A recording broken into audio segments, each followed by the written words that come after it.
Good morning guys. तो चलिए start करते हैं आज के यानी कि 26 मई के इंपॉर्टेंट करंट अफेयर्स को। तो पहला प्रश्न आपसे पूछ रहे हैं, अभी हाल ही में एआई आधारित रक्त परीक्षण उपकरण जिसका नाम है अमृत स्वस्थ भारत, इसको लॉन्च करने वाला सरकारी नीलोफर अस्पताल ये कहाँ पर स्थित है? तो सही उत्तर हो जाएगा इसका हैदराबाद में। तो इसके बारे में जानते हैं कि अभी हैदराबाद का एक सरकारी अस्पताल है जिसका नाम है नीलोफर हॉस्पिटल, और जहां पर एक एआई टूल लॉन्च किया गया है जिसकी मदद से बिना सुई लगाए ही आपका ब्लड टेस्ट किया जा सकता है। इस एआई टूल का नाम है अमृत स्वस्थ भारत, और ये टूल फेस स्कैनिंग टेक्नोलॉजी को यूज करता है। आपके फेस को स्कैन करके यह आपके ब्लड को टेस्ट कर लेगा और 60 सेकंड के अंदर अंदर उस ब्लड को जो टेस्ट करा है उसका रिजल्ट भी दे देगा। तो मतलब अब सुई लगा करके शरीर से खून निकालेंगे और फिर ब्लड टेस्ट करेंगे, इस सब की ज़रूरत नहीं है। और इस एआई टूल को किसने बनाया? हेल्थ टेक स्टार्टअप है क्विक विटल्स ने इसको तैयार किया है और अभी से हैदराबाद के इस नीलोफर अस्पताल में लॉन्च किया गया। ये पीपीजी यानी कि फोटो प्लेथिस्मोग्राफी तकनीक पर बेस्ड है। ठीक है, तो ये याद रखना। अब एआई से संबंधित प्रश्न है, तो एआई से संबंधित कुछ इंपॉर्टेंट क्वेश्चंस मैं आपको रिवाइज करवाता हूँ। एक तो याद रखना, एआई के गॉडफादर किन्हें कहा जाता है? जेफरी हिंटन को। एआईसीटीई ने 2025 को एआई का वर्ष घोषित किया है। भारत की पहली एआई यूनिवर्सिटी बनेगी महाराष्ट्र में। एआई जनरेटेड बाल शोषण सामग्री को अपराध घोषित करने वाला पहला देश बन गया यूके। 2025 एआई समिट अभी जो तीसरा संस्करण हुआ था पेरिस में, अगला होस्ट करेगा भारत। एआई मॉडल मैग्मा को अभी लॉन्च किया माइक्रोसॉफ्ट ने। इलेक्ट्रॉनिक्स एंड आईटी मिनिस्ट्री ने इंडिया एआई कंप्यूट पोर्टल और डेटा सेट प्लेटफॉर्म एआई कोष को लॉन्च किया था।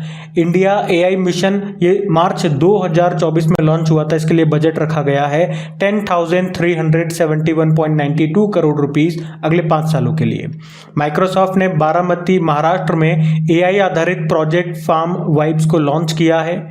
एआई क्लाउड वायु इसको टाटा कम्युनिकेशन ने लॉन्च किया। हरियाणा ने नागरिक सेवाओं के लिए एआई चैटबॉट सारथी को लॉन्च किया। 7th generation AI chip iron would को लॉन्च किया गूगल ने। और हार्वर्ड के एआई फॉर गुड हैकेथॉन में किस भारतीय एआई प्रोजेक्ट ने प्रथम पुरस्कार जीता? तो मेघा एआई प्रोजेक्ट ने। ठीक है, तो एआई से संबंधित ये करंट अफेयर्स के 13 प्रश्न मैंने आपको और रिवाइज कराए, ध्यान में रखना। अगला प्रश्न देखते हैं। फिर अगले प्रश्न में पूछ रहे हैं, हाल ही में किसने पहला साइकेड गार्डन शुरू किया है? तो आंसर होगा उत्तराखंड ने। तो अभी उत्तराखंड के हल्द्वानी में राज्य का पहला साइकेड गार्डन ये बनकर तैयार हो गया है, जिसमें 31 साइकेड प्रजातियां हैं और इनमें से 17 प्रजातियां विलुप्त होने की कगार पर हैं। इसे जापान की सहायता से तैयार किया गया। साइकेड प्रजातियां ये डायनासोर के काल से पृथ्वी पर मौजूद हैं, इसलिए इन्हें जीवित जीवाश्म भी कहा जाता है। साइकेड क्या है?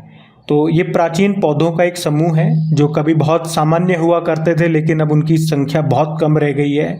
साइकेड्स को उनकी अनोखी संरचना और प्राचीन इतिहास के लिए जाना जाता है, और वे डायनासोर के युग में भी फले फूले थे। तो याद रखेंगे, अभी किस राज्य का पहला साइकेड गार्डन ये बनकर तैयार हुआ है? उत्तराखंड में। और कहाँ पे? हल्द्वानी में। अच्छा, इसी तरह के कुछ और प्रश्न मैं आपके लिए लेकर के आया हूँ। देखो, अगर पूछे भारत का पहला डिजिटल साइंस पार्क ये कहाँ पर स्थापित हुआ? केरल के कोच्चि में। भारत का पहला जियोलॉजिकल पार्क बनेगा मध्य प्रदेश जबलपुर में। देश का पहला एआई और रोबोटिक टेक्नोलॉजी पार्क बना बंगलुरु में। देश का पहला पूर्ण महिला स्वामित्व वाला फिक्की लेडीज ऑर्गेनाइजेशन औद्योगिक पार्क ये आपको मिलेगा हैदराबाद में। देश का पहला ई वेस्ट इको पार्क मिलेगा दिल्ली में। देश का पहला जेंडर पार्क ये केरल के कोझिकोड में। देश का पहला नाइट सफारी पार्क मिलेगा लखनऊ में। सैटेलाइट फोन से लैस होने वाला भारत का पहला national park Kaziranga national park है। भारत का पहला डाई स्काई पार्क ये बना पेंच टाइगर रिजर्व में। और भारत का पहला रक्षा औद्योगिकी पार्क बनेगा केरल में। ठीक है, तो ये पार्क से ही संबंधित कुछ और इंपॉर्टेंट प्रश्न है, सारे ध्यान में रखना। अगला प्रश्न देखते हैं। फिर अगले में पूछ रहे हैं, हाल ही में कोंकण रेलवे ने भारतीय रेलवे के साथ विलय की घोषणा की है, इसका मुख्यालय कहां पर है? तो सही उत्तर हो जाएगा नवी मुंबई। तो कोंकण रेलवे ये 19 रेलवे जोनों में से एक है। हमारे 19 रेलवे जोन है उसमें से ये एक है। इसका मुख्यालय नवी मुंबई में है। और आपको बता दूं, ये जो कोंकण रेलवे लाइन है ये रोहा महाराष्ट्र से थोकुर कर्नाटक तक है। तो कोंकण रेलवे को पश्चिमी घाट की दुर्गम पहाड़ियों के बीच रेल मार्ग बनाने के लिए एक स्पेशल पर्पस व्हीकल के रूप में स्थापित किया गया था। ये महाराष्ट्र, गोवा, कर्नाटक में है, जैसा कि आप मैप में देख सकते हो, मैप लगा दिया मैंने। और इसकी टोटल लंबाई की बात करेंगे तो 741 किलोमीटर ये लंबा है और केरल के एक छोटे से हिस्से से भी ये होकर के निकलता है। केरल में भी है, मतलब आप कह सकते हो।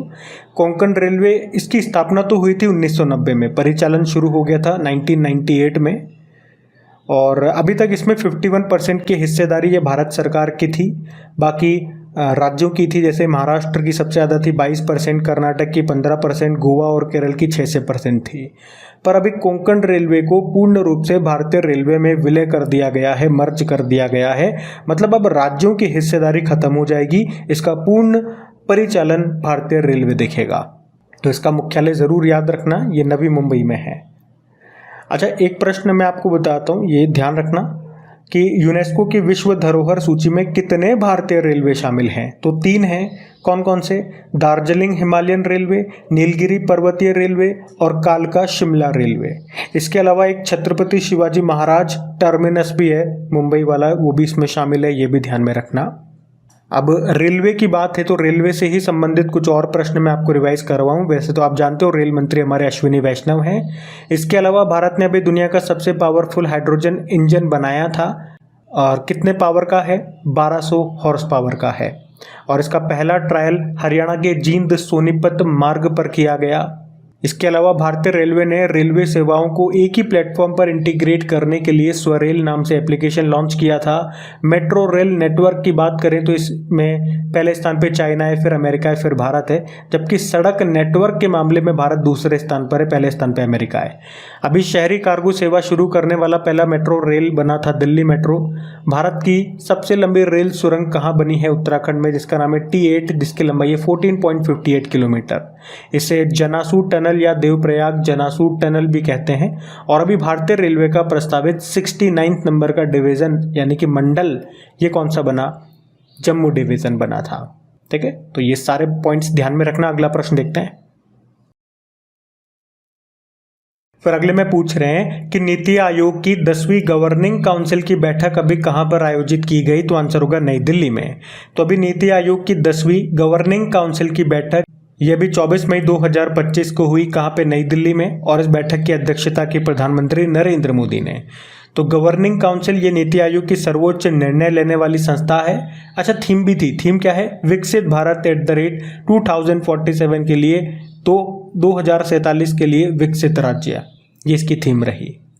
अब बात नीति आयोग की है तो इसके बारे में जानते हैं। आप जानते हो ये योजना आयोग के स्थान पे लाया गया था 1 जनवरी 2015 को और नीति की फुल फॉर्म होती है national institution for transforming India और इसके अध्यक्ष प्रधानमंत्री होते हैं। तो वर्तमान में नरेंद्र मोदी हैं, उपाध्यक्ष हैं डॉक्टर सुमन केवेरी, CEO हैं BVR सुब्रमण्यम। कुछ और करंट अफेयर्स के प्रश्न हम देखें नीति आयोग से, किस कारण चर्चा में रहा।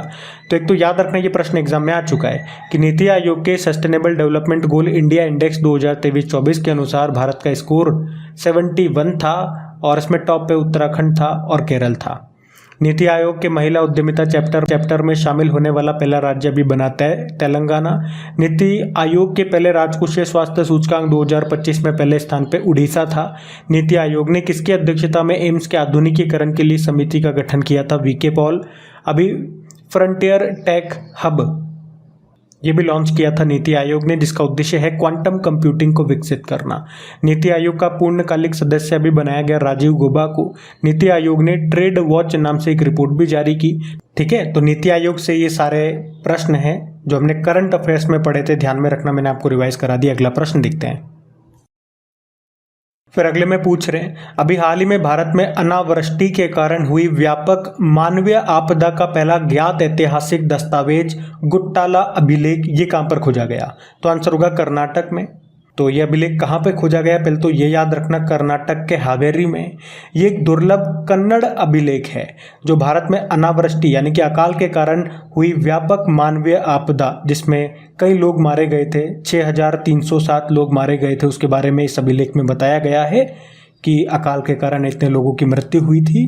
तो इस तरह से आप कह सकते हो ये पहला ज्ञात ऐतिहासिक दस्तावेज है। कब का है? 1539 का है। और ये भारत का सबसे पुराना ज्ञात अभिलेख है जिसमें प्राकृतिक आपदा में हुई मानवीय क्षति का स्पष्ट विवरण है।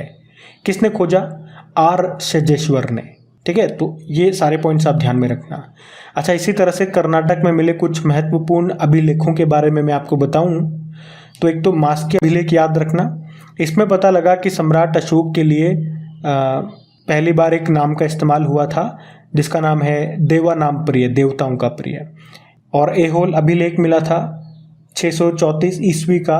इसमें पता लगा कि पुलकेशिन द्वितीय ने हर्षवर्धन को हराया और अन्य विजयों का इसमें वर्णन है और ये रवि कीर्ति द्वारा संस्कृत में रचित है। एक हल्मिडी अभिलेख मिला था 450 ईस्वी का। ये सबसे पुराना ज्ञात कन्नड़ अभिलेख है। इसमें कदम्ब राजा ककुस्थ वर्मा का उल्लेख है। अच्छा, कुछ और प्रश्न देखें अगर इसी से, तो एक अंतर्राष्ट्रीय अभिलेखागार दिवस पूछा जाता है, इंटरनेशनल आर्चीव्स डे, कब होता है? 9 जून को। ये प्रश्न एग्जाम में पूछा गया है, मैं आपको दिखा भी रहा हूँ कि कौन सा अभिलेख विश्व के प्रथम विज्ञापन के तौर पर जाना जाता है। याद रखना, दशपुर अभिलेख। ये विज्ञापन मंदसौर मध्य प्रदेश में संस्कृत में लिखा गया था, साड़ियों का ये विज्ञापन था। और एक प्रश्न ये भी आता है कि सती प्रथा का प्रथम अभिलेख किससे मिलता है? भानुगुप्त के एरण स्तंभ शिलालेख से। और शिलालेखों के अध्ययन को क्या कहते हैं? एपिग्राफी कहते हैं। ठीक है, तो ये हमारा प्रश्न था। उसी से संबंधित कुछ और इम्पोर्टेंट फैक्ट्स जो थे मैंने आपको रिवाइज कराए, ध्यान में रखना। अगला प्रश्न देखते हैं। फिर अगले में पूछ रहे हैं, हाल ही में किस राज्य में स्थित राष्ट्रीय ध्रुवीय एवं महासागर अनुसंधान केंद्र में सागर भवन और ध्रुवीय भवन का उद्घाटन किया गया? तो आंसर होगा गोवा में। तो अभी हमारे केंद्रीय मंत्री हैं डॉक्टर जितेंद्र सिंह, उन्होंने गोवा में जो राष्ट्रीय ध्रुवीय एवं महासागर अनुसंधान केंद्र है उसमें सागर भवन और ध्रुवीय भवन का उद्घाटन किया। और ये जो राष्ट्रीय ध्रुवीय एवं महासागर अनुसंधान केंद्र से आप अंग्रेजी में बोलोगे national centre for polar and ocean research, ये ध्रुवीय और महासागर विज्ञान के लिए भारत का प्रमुख अनुसंधान और विकास संस्थान है जिसकी स्थापना होती है 25 मई 1998। इसका मुख्यालय वास्को डी गामा गोवा में मिलेगा।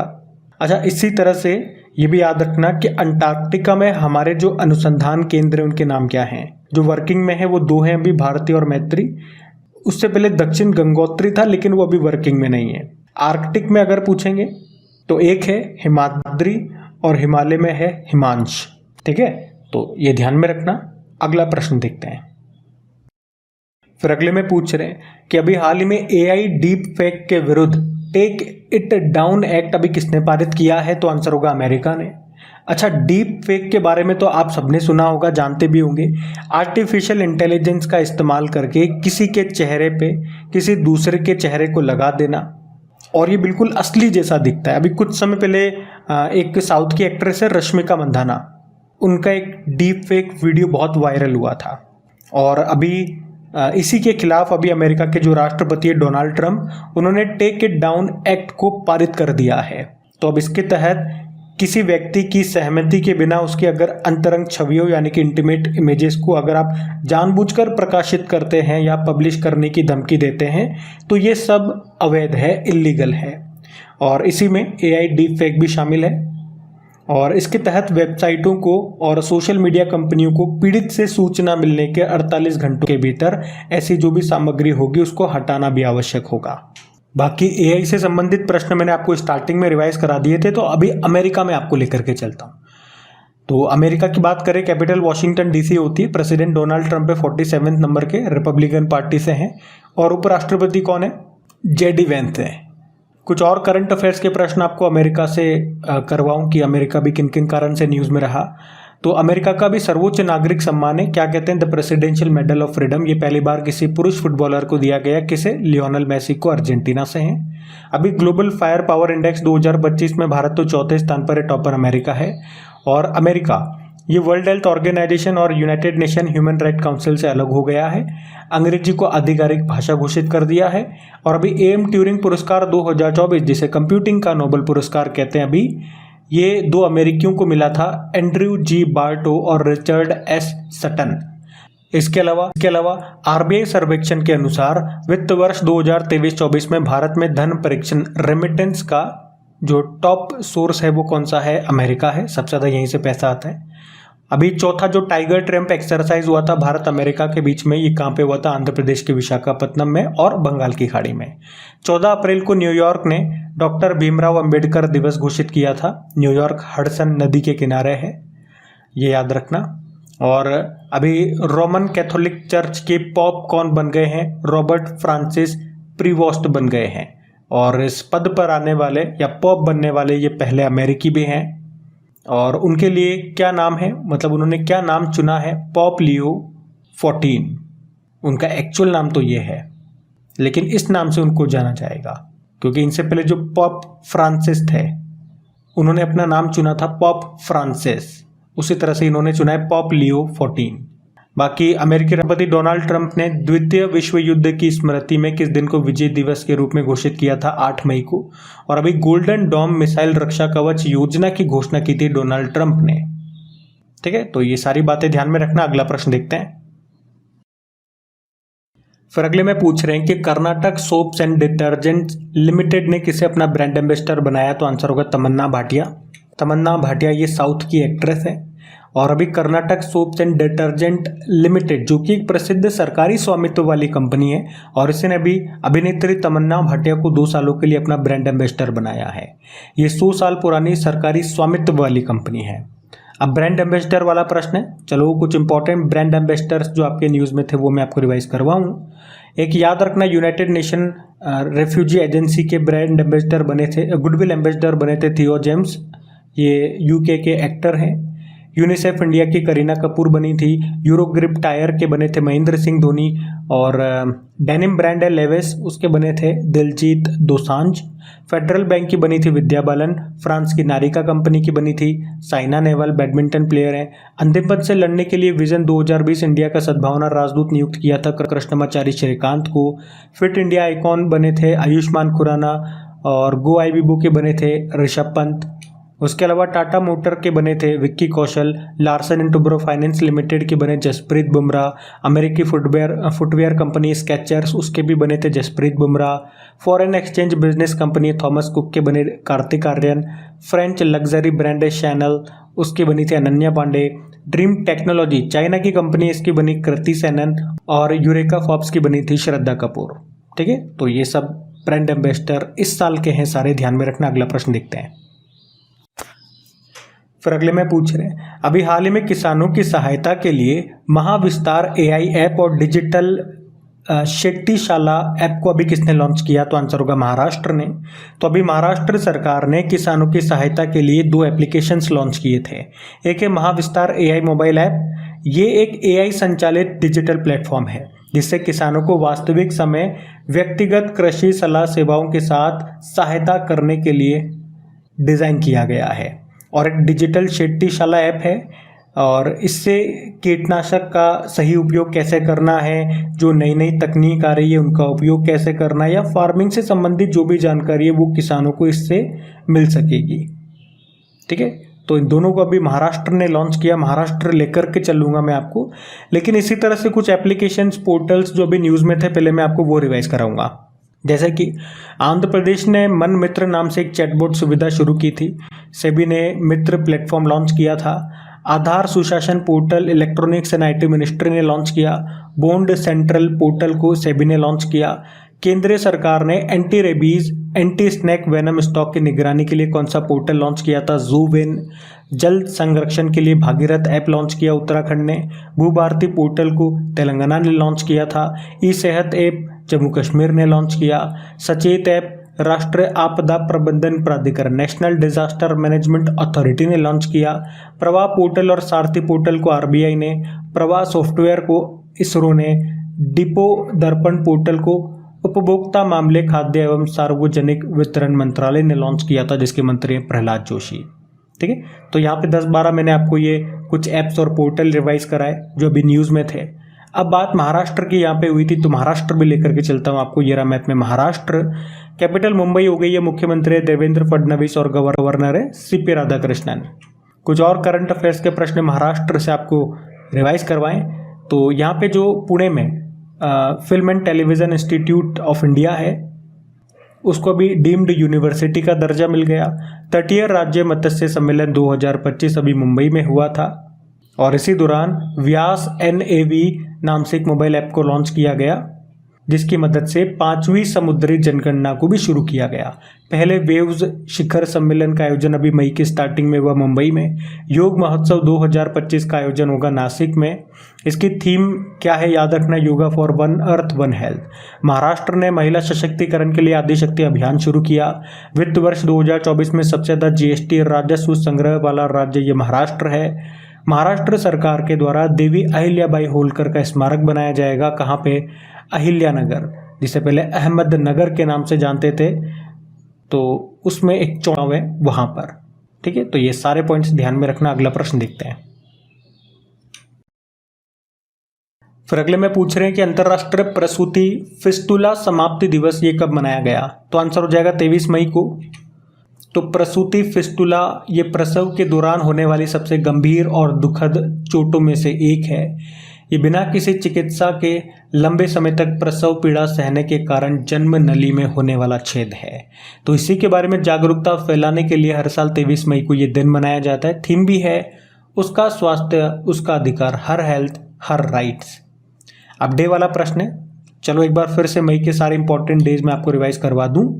तो सबसे पहले 1 मई को श्रम दिवस लेबर डे मनाया था। 2 मई को विश्व ट्यूना दिवस। 3 मई को विश्व प्रेस स्वतंत्रता दिवस। 4 मई को कोयला खनिक दिवस। 4 मई को इंटरनेशनल फायर फाइटर डे। 6 मई को वर्ल्ड अस्थमा डे। 7 मई को वर्ल्ड एथलेटिक्स दिवस। 8 मई को विश्व थैलेसीमिया दिवस। 8 मई को विश्व रेड क्रॉस दिवस। 10 मई को विश्व प्रवासी पक्षी दिवस। 11 मई को नेशनल टेक्नोलॉजी डे। 12 मई को इंटरनेशनल नर्स डे। 15 मई को अंतर्राष्ट्रीय परिवार दिवस। 16 मई को अंतर्राष्ट्रीय प्रकाश दिवस। 16 मई को नेशनल डेंगू डे। 17 मई को विश्व दूरसंचार टेलीकम्युनिकेशन डे। 17 मई को विश्व उच्च रक्तचाप दिवस हाइपरटेंशन डे। 18 मई को वर्ल्ड एड्स वैक्सीन डे। 20 मई को वर्ल्ड बी डे मधुमक्खी दिवस। 21 मई को राष्ट्रीय आतंकवाद विरोधी दिवस। 21 मई को ही अंतर्राष्ट्रीय चाय दिवस। 22 मई को अंतर्राष्ट्रीय जैव विविधता दिवस के रूप में मनाया। ठीक है, तो मई तक के ये अभी इंपॉर्टेंट डेज है, इनको ध्यान में रखना। बाकी ये थी आज की हमारी करंट अफेयर्स की क्लास। कमेंट करके जरूर बताइएगा सेशन आपको कैसा लगा, अच्छा लगा तो इसे सपोर्ट जरूर कीजिएगा अपने दोस्तों के साथ में, स्टडी ग्रुप में एक बार शेयर जरूर करके, और वीडियो को लाइक नहीं करा तो लाइक कर देना। बाकी देखो, इनकी प्रैक्टिस के लिए डेली मैं आपको क्विज बना करके देता हूँ अपनी क्रिक एग्जाम एप्लीकेशन पे। तो जैसे अभी मैंने आपको थ्योरी पढ़ा दिया, तो अब इसी के बिहाफ पे क्वेश्चन आपसे पूछे जाएंगे। क्वेश्चन लगाइएगा और देखिएगा कितने प्रश्न आपसे सही बनते हैं या नहीं बनते, क्योंकि एग्जाम टाइम पे ये चीज़ें आपको याद रहेंगी अगर आप इनकी प्रैक्टिस करते रहोगे डेली। तो क्विज लगाना। बाकी डेली डिटेल्ड PDF आपको मिल जाती है कहाँ पे? एप्लीकेशन पे भी और टेलीग्राम पे भी मिलती है, जिसका लिंक डिस्क्रिप्शन बॉक्स में है। वैसे एप्लीकेशन को डायरेक्ट आप गूगल प्ले स्टोर से भी इंस्टॉल कर सकते हो। चलो कल के करंट अफेयर्स का क्विक रिवीजन कर लेते हैं हम और सेशन एंड करते हैं फिर। तो कल पहला प्रश्न पूछा था, माउंट एवरेस्ट पर चढ़ने वाली पहली भारतीय दृष्टिबाधित महिला कौन बन गई है? छोंजिन अंगमो। फिर पूछा, भारत की पहली विस्टाडोम जंगल सफारी ट्रेन सेवा ये कहाँ पर शुरू हुई? उत्तर प्रदेश में। फिर पूछा, इसरो ने 2025 को किस वर्ष के रूप में घोषित किया? गगनयान वर्ष। फिर पूछा, एक बुक है रेडी, रेलेवेंट एंड रिसर्जेंट, इस बुक को लिखा है अनिल चौहान ने, जनरल अनिल चौहान। फिर पूछा, विश्व कछुआ दिवस मनाया गया 23 मई को। प्रधानमंत्री नरेंद्र मोदी ने 103 अमृत स्टेशनों का उद्घाटन किया। अमृत भारत स्टेशन योजना कब शुरू होती है? 2023। और न्यायिक सेवा में नियुक्ति के लिए सुप्रीम कोर्ट के द्वारा न्यूनतम कितने वर्षों के अभ्यास को अनिवार्य कर दिया गया? 3 साल। और चर्चा में रहा, चागोस द्वीप कहाँ पर स्थित है? हिंद महासागर में। फिर पूछा, भारतीय सेना और किसने मिलकर के भी ऑपरेशन घोस्ट सिम शुरू किया? असम पुलिस। और आखिरी प्रश्न पूछा था, विश्व स्वास्थ्य सभा के 78वें सत्र में कौन सा समझौता अपनाया गया? पेंडेमिक एग्रीमेंट, यानी कि महामारी समझौता। चलो कल का भी होमवर्क प्रश्न देखते हैं और सेशन एंड करते हैं। तो कल पूछा था, जन औषधि दिवस ये कब मनाया गया? तो सही उत्तर होगा 7 मार्च को। आप सभी ने प्रश्न का बिल्कुल सही उत्तर दिया। अब ये आज का आपका होमवर्क प्रश्न।